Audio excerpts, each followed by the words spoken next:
Arī automātiski grupas cīņā arī paliek šie smagie spēlētāji, kuri, kā teikt, kuri šī brīdī, teiksim, tā regbija dvēsele, kur tik tiešām izdara to vissmagāko darbu, jo tas tiešām ir ļoti smags darbs stāvēt pirmā līnijā. Tie ir elitāri sportisti, būtībā. Gan vispār, gan viņam viss cieņa regbijā, jā. Jo viņš ir grūts, un tie jau pamatā arī. Otrs moments viņam ar tādu bišķi ir tā lieta, ka viņi tik tiešām ir stiprākie. Un viņam tas uzdevums ir aizstāvēt tos vājākos laukumu arī, ja. Ja rodās kaut kāds konflikts vai kas, ja, es arī pats spēlēju, kas tur ar 85 kilogramiem, tādā laikā, ja man pienāk tāds džeks uz 120 kilogramiem un saka, tu tā vairs nedari, ja, tad man viss cieņa viņam, es tā, Arī vairs tā nedari. Es tā vairāk nedarīšu, jā. Vai ne, tā kā, teiksim, tas regbijā ir tā, protams, regbijā ir tāda, ka, tik tiešām katram spēlētājiem ir savu specifiku, jā. Tie paši otrās līnijas veči, tie jau vispār tu tā kā ciklopu lielu staigāt pār pa 2 metri, vai ne? Tiem ir kaut citas funkcijas, Un laukumē tur jau tā meistarība ir, kad teiksim, ir tie skrejošie spēlētāji, un ka viņš izskrien uz šitiem tiem smagajiem džekiem. Tad, ja viņam ir tā drosme, viņš var viņus diezgan viegli apspēlēt, jo viņi tomēr ir samērā, Lācīgi. Jā, viņi lācīgi ir, ja, un starp viņiem var tādu slalomu izskriet cauri, jā. Bet ja viņi tev pieķers, jā, tad viņi tev tur, kā teikt, apraks ātri, vai ne, tev tur, teiksim, ja tu nonāc tvērienā, un viņš ar visu savu masu tevi tagad gāž gar zemu un vēl pats krīt virsu, tas ir ļoti nepatīkami, tas ir, arī sāpīgi, godīgi runājot, jā. Un tie labākie, teiksim, tie veiklie spēlētāji, viņam jūt, ka viņam, teiksim, es ievaru regbijā, tā aizsardzības līnija, vai ne, un tur ir spēlētāji, tur ir ātrie, teiksim, veiklie, lēnie un smagie un visādā. Un ja tu izskrien pret to, tad tu jūti tas veiklais, jo viņš tam smagam ļoti viegli tiks cauri. Tas pats ar smago, ja smagais iziet, un viņš skatās, ka viņam pretī tur stāv skrējēji, nevis, teiksim, vai teiksim, tā kā 10. numurs, ja, kurš parasti komandā ir vislabākais sitējs. Viņam, principā, viena funkcija, viņam vajag būt ļoti labai kājai. Piespēlē kājai. Pa pārējo gandrīz vairs nav tik svarīgi, bet viņa kāja izšķir spēli, ja. Tad brīdī, kad, kā teikt, situācija prasa, kaut kā glābties, vai teiksim, otrādi, viens viņa sitiens var izšķirt visu spēli, viņš aizsit proma, un labs sitiens viņi tomēr sit pār pa 50 metriem džeki ar kāju, vai ne? Tad, tas ir baigi būtiski, šajā brīdī, tā kā uz tevi uziek, kā es teicu, tā 3. līnija, ja, kur ir, pat nemaz nevajag 1. līniju, kur ir vēl smagāk, bet tā ir lēnāk. Bet tie džeki, viņi vienkārši atlēti ir. Atgriežoties pie pasaules kausa, regbija būtībā pasaules kausa līmeni ir unikāls to, ka es saucamā futbolu, kur labi, tur ir 32 komandas, bet katru čempionātu tajā 4 gadu ciklā būtībā parādās tur kāda netiek, kāda tur jauna tiek. Tad regbijā būtībā šajā čempionātā vispār no 20 komandām, kas bija iepriekšējā, 19 tās pašas spēlē. Tad būtībā tā elita laikam tur tā vienkārši ielausties nevar un ir ļoti šauri un izmeklēta. Ko tas varētu būt skaidrojums? Tas tradīcijas lielākais. Regbijā līdzīgi kā boksā, jā, principā uzvar stiprākais. Tur ļoti reti uzvar komanda, kur ir vājāk, jā. Tāpēc regbijā arī parādās pasaules čempionu lielākais rezultāts 87-0, jā. Principā, ja tā parastam cilvēkam pateiks, tāds rezultāts, tā padomās, tas vispār, tad tie otri nemaz nav bijuši laukumā, vai ko, jā. Bet tas varētu atbilst futbolam kaut kas apmēram pie 6-0, varētu teikt, jā. Tad futbolā nevar mēdz būt 6-0, jā, bet... Ne tādā pasaules kausa līmenī, ļoti reti, godīgi sakot. Jā, tas ir retāk. Regbijā tu nevari, ja tavs pretinieks ir fiziski spēcīgāks, tie arī to pasaules čempionātā, tāpat Namībija, ja. Viņam bija ļoti daudz amatieru spēlētāju vai pusprofesionālu spēlētāju, kur, teiksim, un tam spēlētājiem, lai kāds viņš būtu, viņš var noturēties, viņš var puslaiku ar tevi skrieties, un viņš var, un otrkārt, vēl ir tāda lieta, kad, kamēr rezultāts ievērošanas čempionātā bija, viņš tomēr nebija tā kā iepriekšējos čempionātos rezultāti bija arī pār pa 100.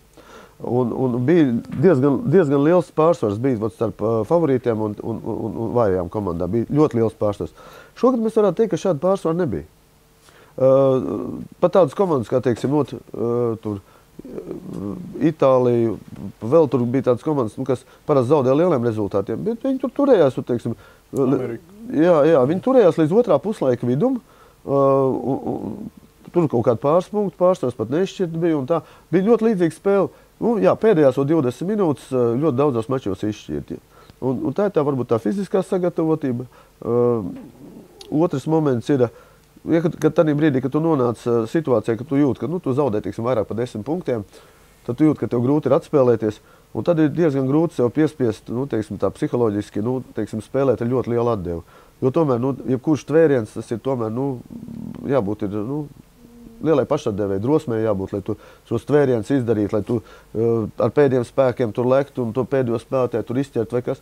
Ja tu redz, ka tā spēle zaudēt, tu, protams, nospēlē tos, teiksim, tie spēlētāji. Dara to, ko viņš var darīt, bet viņš nedara to pār pa saviem spēkiem. Līdz ko viņš vairs it kā to nedara pār pa saviem spēkiem, tad jau tomēr tas rezultāts sāk aiziet. Es domāju, ka tas ir viens no tādiem momentiem, kas... Bet, būtībā līmenis izlīdzinās, līdz tā var spriest. Ir tāds komandas kā Itālija, kas ir būtībā otrais ešalons, ja. Jau sāk kaut kāds cerīgāks pazīmes, tad, varbūt regbijs iet, tāda globālā viedokļa, lai būtu plašāk tā ģeogrāfija, iet pareizā virzienā. Jāsaka, ir tāda lieta, ka Itāļi ļoti daudz velta regbijam. Viņam katru gadu, ne katru gadu, bet, teiksim, pār gados viņam notiek U18 čempionāts, Eiropas čempionāts notiek Itālijā. Viņš notiek drusku garāks pa nedēļu. Un vienu brīdi bija, man liekas, 32 komandas piedalījās. Ja. Tagad drusku mazāk, 24 piedalās. Ja. Viņas sabrauc un viņas spēlē visos mazajos klubiņos. Es pats biju redzējis savām acīm. Klubiņš nekas tur, neliela būdiņa, ja, liels šķūns, kur trešos puslaiks pasvinēt. Ja. Un sakarīgs laukums, un viņi tik tiešām to regbiju spēlē. Viņš Itālijā, Ziemeļa Itālijā, viņš ir ļoti, ļoti populārs. Un otrs moments, tā ir televīzija. Ja. Itāļiem pašlaik ir 24 stundu kanāls, saucās Mondiāle, viņš pa Sky iet.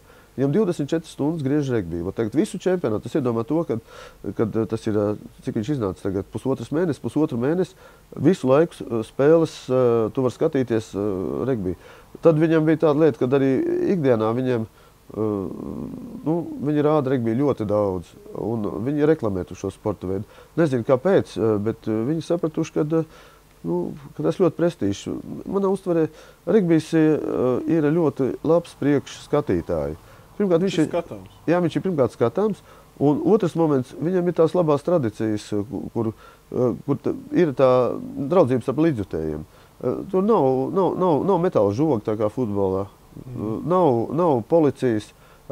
Ja tur ir varbūt kaut kāda slepenie un varbūt šur tur tā, teiksim. Pieskats. Jā, kaut kāds pieskats, ja tur varbūt uz veselu sektoru katrā pusē pa 2 policistiem, ja.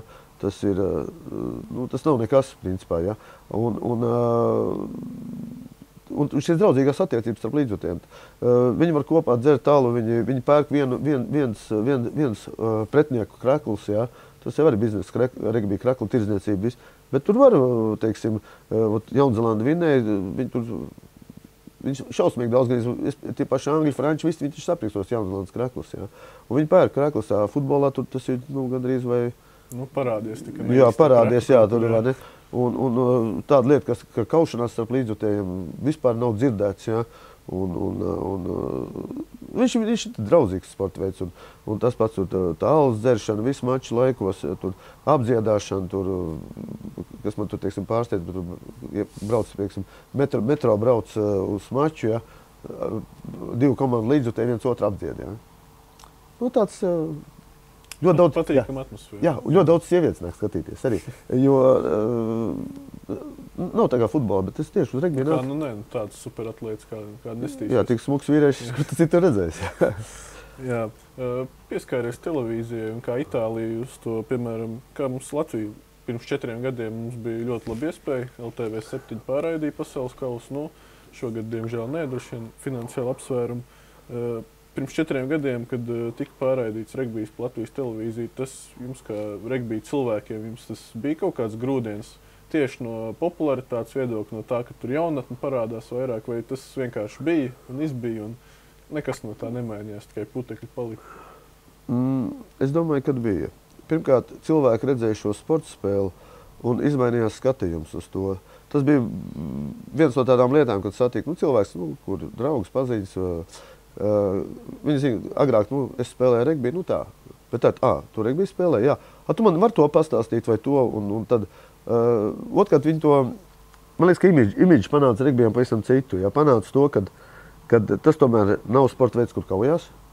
Jo regbijā vai viss ir aizliegts, tu nevari, tur padenes neliek, tur, kas ir klupināšana, teiksim, ja, kas futbolā tur populāra vēl kaut ko. To vienkārši regbijs savus cieņas pret sevi, viņš to nedarīs nekad pretiniekam, ja.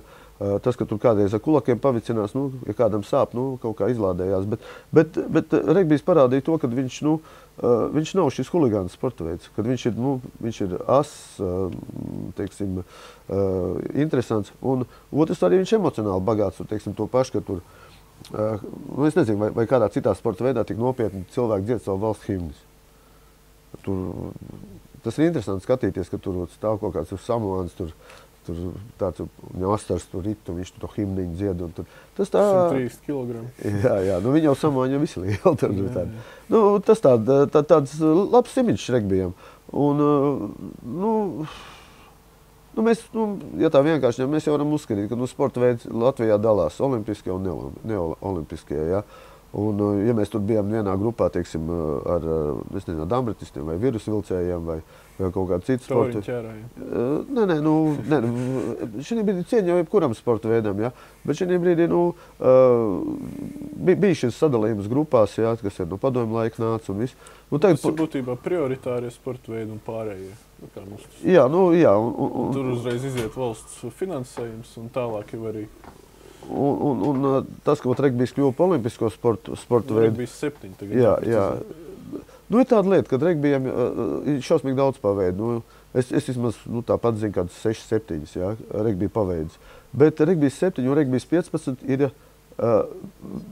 viņi tā kā ir zem vienas federācijas. Ir taču regbijs, pieskāriena regbijs, regbija līga, kur 13 spēlē, ir tag regbijs, ko bērni spēlē ar tādām jostiņām.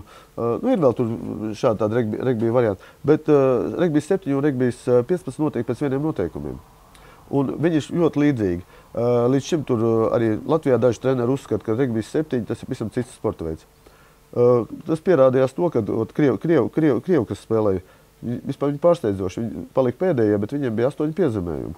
Bija komandas, kurām bija pa 3 piezemējumi turnīrā. Un pamat piezemējums, man liekas, ka 304 piezemējums tieši izdarīties džeki, kas specializējās regbijā 7. Tad viņi neatšķirās tie sporta veidi. Jā, regbijā 7 ir drusku savādāks, tur laukums lielāks, tur bišķu spēlētājiem ir drusku cita fiziskā sagatavotība vajadzīga. Tur nav tik liela specializācija, tur tev jāmāk visu darīt. Jā. Bet es negribētu teikt, ka regbijs 7 un regbijs 15 stipri atšķirās. Lūk tā. Un es pabeigšu par to olimpiādu. Ja. Tad palika tā, ka regbiju ielika olimpiskās spēlēs. Un uzreiz viņš ieguva, citi jau saka, tad lielais regbijs vispār paputēs, un tad tikai būs regbijs 7, viņš ir olimpiskais. Jā, visās, teiksim, mazajās valstiņās ir vieglāk izveidot labas komandas regbijā 7, par to neiet runa, jā. 15-niekā ir grūtāk, tas ir smagāk. Bet arī Latvijā tagad mēs tagad it kā kandidējam, tas arī kerlings ir otrs, kas ir olimpiskās, kas nav. Mēs varētu kandidēt uz tiem sporta veidiem, kas ir, teiksim, vienā līmenī, teiksim, ar roksbumbu, volejbolu, vēl kaut kur. Un tad, tas jau būtu diezgan daudz, kad mēs varētu arī, teiksim, būt vairāk vienlīdzīgi ar citiem sporta veidiem. Protams, mums Latvijā nav profesionāli sporta veidi, visi ir amatieri. Mums spēlē Anglijā kādi 4-5 spēlētāji. Vēl šur tur spēlē... Tas viņi paralēli strādā noteikti. Jā, viņi visi strādā, jā. Holandē ir man kluba bijušais kapteinis tur. Tas nav, protams, no labas dzīves, kad viņi te... Bet viņam primārais, savu regbiju viņi iekārtojās, jo labs regbijs, tu pat Anglijā aizbrauc, tu vari, teiksim, kaut kādā, Anglijā laikam tur ir kaut kādā 13 līmeņi tam regbijām, jā, un mums laikam labākie puiši spēlē 4. līmenī, jā, tur. Lietuviešiem tur ir diezgan daudz, kas spēlē, bet tas ir tas 4. 5. līmenis ir kaut kas starp pusprofesionālismu un amatierismu. Pēc tam viņam tie amatieru klubi tur ir gan vai katrām iespēj. Lūk tā, pasaules kausa regbijā noslēdzies. Nedaudz atskatījāmies uz šo nenoliedzam lielo sporta notikumu. Ar mums kopā bija Uldis Bautris, kurš dalījās pieredzē un skatījumā. Lasiet mūsu portālu, sekojiet līdz ziņām par regbiju arī turpmāk, gan par super regbiju, gan par regbiju Latvijā. Raimons Rudzāts, Ulds Bauters. Paldies un visu labu! Paldies, cerams, ka bija interesanti.